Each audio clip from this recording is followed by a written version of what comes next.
নমস্কাৰ। অসম জ্বলিছে আৰু জ্বলিব, এই কথা বিভিন্ন ছাত্ৰ সংগঠনৰ লগতে বিভিন্ন দল সংগঠনৰ। সমগ্ৰ অসমতে এতিয়া কেবৰ জুই জ্বলিছে। আজি 9 ডিচেম্বৰ অৰ্থাৎ সোমবাৰৰ দিনটোত আজি সদনত উত্থাপিত হ'ব নাগৰিকত্ব সংশোধনী বিধেয়ক অৰ্থাৎ চমুকৈ কেব।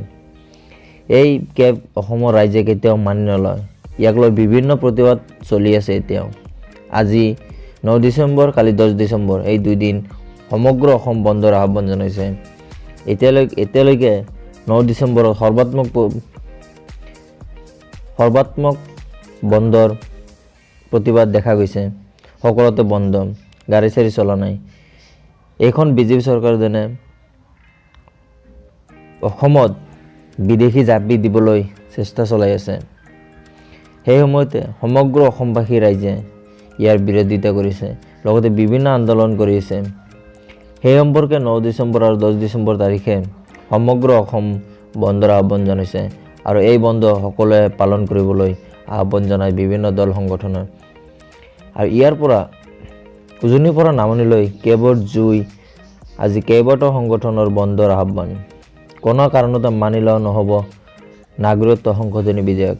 এই দাবীৰে আজি অসম বন্ধৰ আহ্বান জনাইছে অসমৰ বিভিন্ন দল সংগঠনে। নাগৰিকত্ব সংশোধনী বিধেয়কৰ বিৰুদ্ধে ৰাজ্যত অব্যাহত আছে আন্দোলন প্ৰতিবাদ। অসমৰ সকলো স্তৰৰ ৰাইজৰ লগতে দল সংগঠনে নাগৰিকত্ব সংশোধনী বিধেয়কৰ বিৰোধিতা কৰি আন্দোলন অব্যাহত ৰখাৰ বিপৰীতে বিজেপি চৰকাৰে অসমবাসীৰ আৱেগ অনুভূতিক আঘাত কৰি আজি লোকসভাত উত্থাপন কৰিব জাতিধ্বংসী বিধেয়কখন। এই বিধেয়ক কেতিয়াও অসমৰ ৰাইজে মানি নলয় আৰু সমগ্ৰ অসমতে মানি নলৱাৰ আহ্বান জনায় অসমৰ জাতীয়বাদী দল সংগঠনসকলে। কোনো কাৰণতে মানি লোৱা নহ'ব নাগৰিকত্ব সংশোধনী বিধেয়ক। এই দাবীৰে আজি সমগ্ৰ অসম বন্ধৰ আহ্বান জনাইছে। অসমৰ বিভিন্ন দল সংগঠনে ৰাজ্যৰ বিভিন্ন প্ৰান্তত দেখা গৈছে বন্ধৰ সৰ্বাত্মক প্ৰভাৱ। শিৱসাগৰত পুৱাই আক্ৰচুৱে ৰাজপথত টায়াৰ জ্বলাই সাব্যস্ত কৰিছে প্ৰতিবাদ।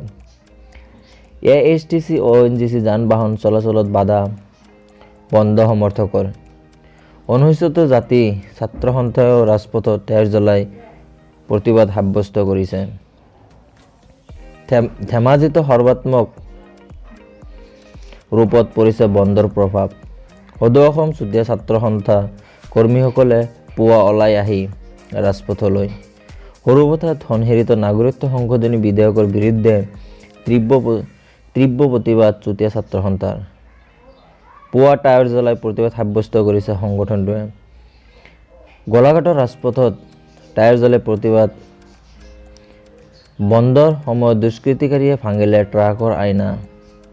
আনহাতে টিয়কতো বন্ধৰ প্ৰভাৱ সৰ্বাত্মক ৰূপত দেখা গৈছে। পুৱাই টিয়ক আঞ্চলিক চুতীয়া ছাত্ৰ সন্থাই ৰাষ্ট্ৰীয় ঘাইপথত টায়াৰ জ্বলাই পথ অৱৰোধ কৰি নাগৰিকত্ব সংশোধনী বিধেয়কৰ প্ৰতিবাদ জনায়। সিফালে মৰিগাঁৱতো বন্ধ সমৰ্থকৰ উত্তাল প্ৰতিবাদ। কোচ ৰাজবংশী ছাত্ৰ সন্থা চুতীয়া ছাত্ৰ সন্থাৰ প্ৰতিবাদ। মুঠতে সমগ্ৰ অসমে কেব গ্ৰহণ নকৰে আৰু ইয়াক বাতিল কৰিবলৈ ৰাজ্যক আহ্বান জনাইছে, লগতে বিজেপি চৰকাৰক সকীয়াই দিছে। কেব অসমৰ জনসাধাৰণে গ্ৰহণ নকৰে আৰু যদি অসমত অসমীয়াৰ অস্তিত্ব শেষ হৈ যায় তেতিয়া অসম জ্বলিছে আৰু জ্বলিব। এই ধ্বনি দি সমগ্ৰ বন্ধ প্ৰতিবাদকাৰীসকলে চেষ্টা চলাই আছে বন্ধ ইয়াৰ কাৰণে। সমগ্ৰ অসমতে এতিয়া এক উত্তাল পৰিৱেশৰ সৃষ্টি হৈছে। সমগ্ৰ অসমতে এতিয়া জ্বলি আছে কেবৰ জুই। সেইকাৰণে আপুনি মই সকলোৱে কেবৰ বিৰোধিতা কৰাটো আমাৰ কৰ্তব্য, কাৰণ অসমীয়া জাতি আৰু স্বাৰ্থত এই কাম কৰিবলৈ আমাৰ সকলোৱে আগুৱাই অহাটো অতি জৰুৰী আৰু দৰকাৰ। বিজেপি চৰকাৰ যদিও নাগপুৰীয়া চৰকাৰৰ ওচৰত ভুল খাই গৈছে, সমগ্ৰ অসমে কিন্তু ইয়াক ক্ষমা নকৰে, কাৰণ অসমীয়াৰ বাহিৰে বিদেশীৰ বজা কেতিয়াও কঢ়িয়াই ল'ব নোখোজে। যদি ভিডিঅ'টো ভাল লাগিছে লাইক কৰি দিব, কমেণ্ট কৰি দিব, শ্বেয়াৰ কৰি দিব আৰু চেনেলটো ছাবস্ক্ৰাইব কৰি দিব আৰু চেনেলটোৰ কাষতে থকা ঘণ্টিডালো টিপি দিব। থেংক ইউ, বাই, জয় আই অসম।